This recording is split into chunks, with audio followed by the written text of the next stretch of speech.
they allowed me to read some of the mail that came in, and from all over the states and the world, kind letters came in. I read a few, but one of them I will never forget. I have received one from the president and the vice president. I've forgotten what those telegrams say. I received a visit and a letter from the governor of New York, but I've forgotten what that letter said. But there was another letter. It came from a little girl, a young girl, who was a student at the White Plains High School. And I looked at that letter, and I'll never forget it.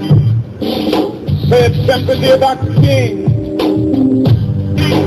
I am a 9th grade student at the White Plains High School." She said, "While it should not matter, I would like to mention that I'm a white girl. I read in the paper of your misfortune and of your suffering. And I read that if you had sneezed, you would have died. I'm simply writing you to say that I'm so happy that you didn't sneeze. And I want to say tonight,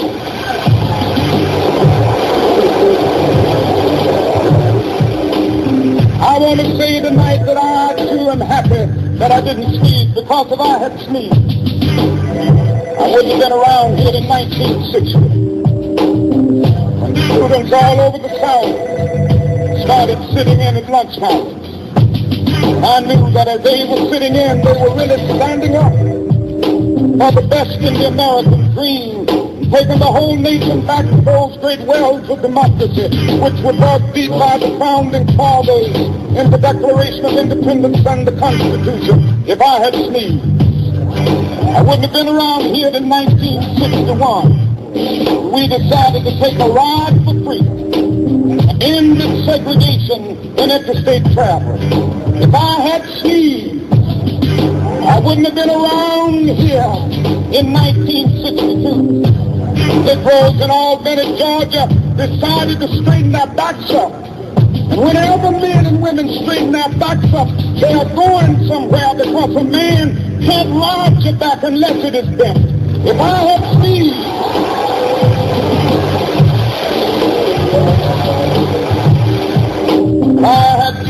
I wouldn't have been here in 1963.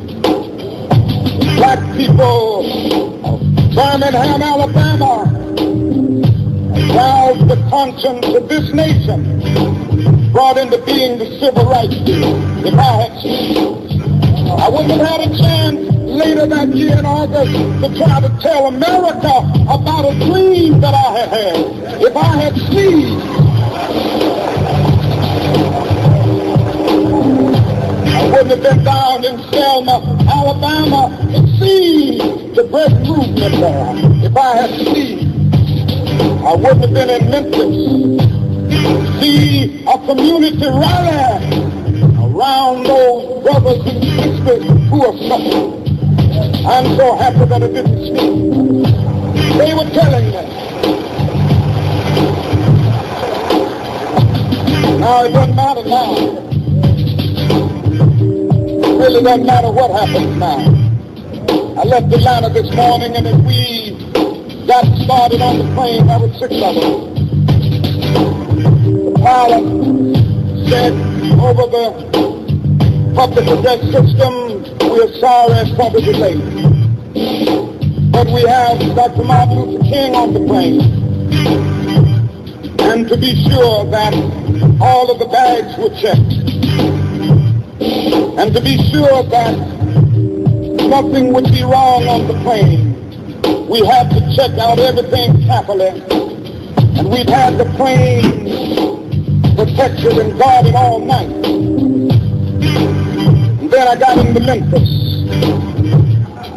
and some began to say the threats, or talk about the threats that were out.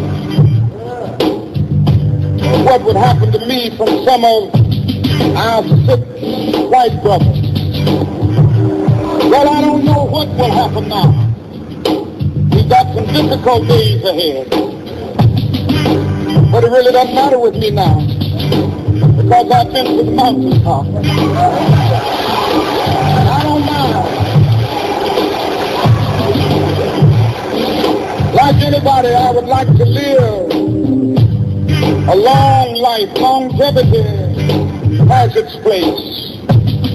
But I'm not concerned about that now. I just want to do God's will. And He's allowed me to go up to the mountain. And I've looked over and I've seen the promised land.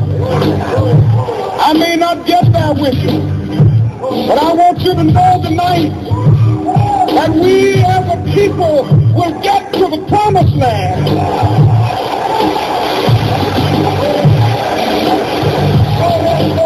So I'm happy tonight. I'm not worried about anything. I'm not fearing any man. Mine eyes have seen the glory of the coming of the Lord.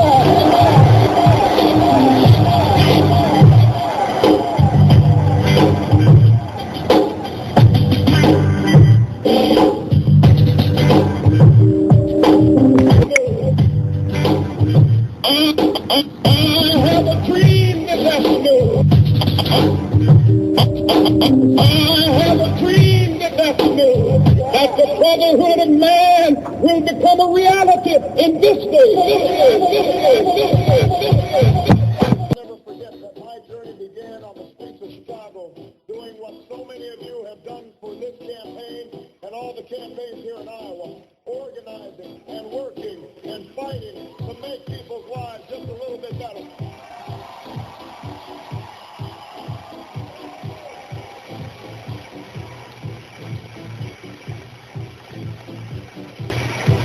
I know how hard it is. It comes with little sleep, little pain, and a lot of sacrifice.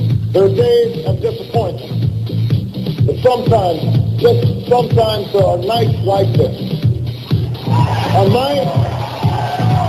night of years from now, when we've made the changes we believe in, when more families can afford to see a doctor, when our children, when Malia and Sasha and your children inherit a planet that's a little cleaner and safer, when the world sees America differently, and America sees itself as a nation less divided and more united, you'll be able to look back with pride and say that this was the moment when it all began.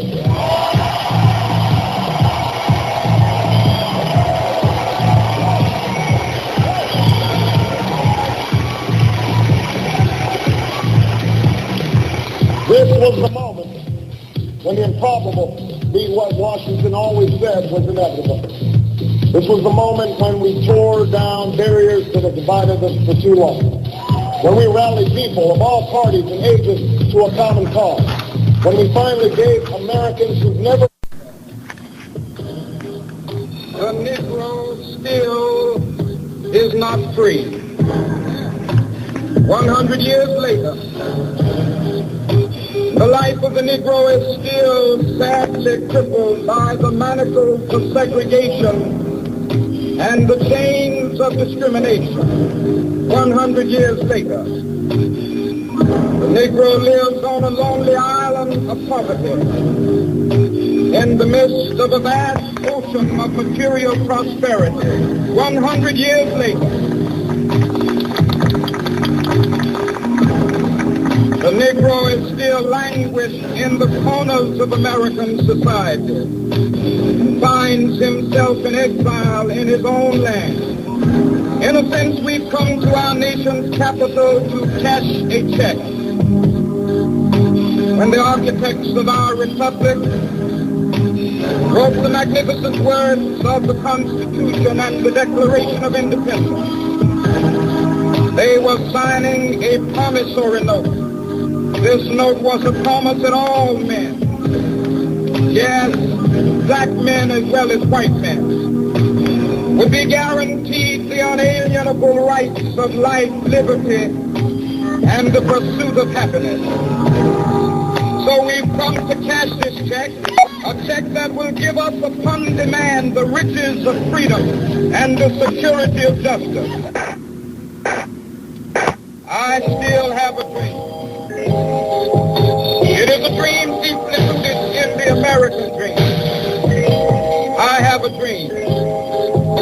One day, this nation will rise up, live out the true meaning of its creed.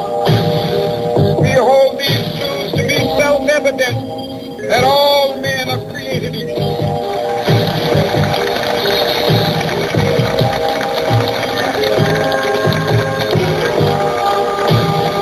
I have a dream that one day on the red hills of Georgia, sons of former slaves and the sons of former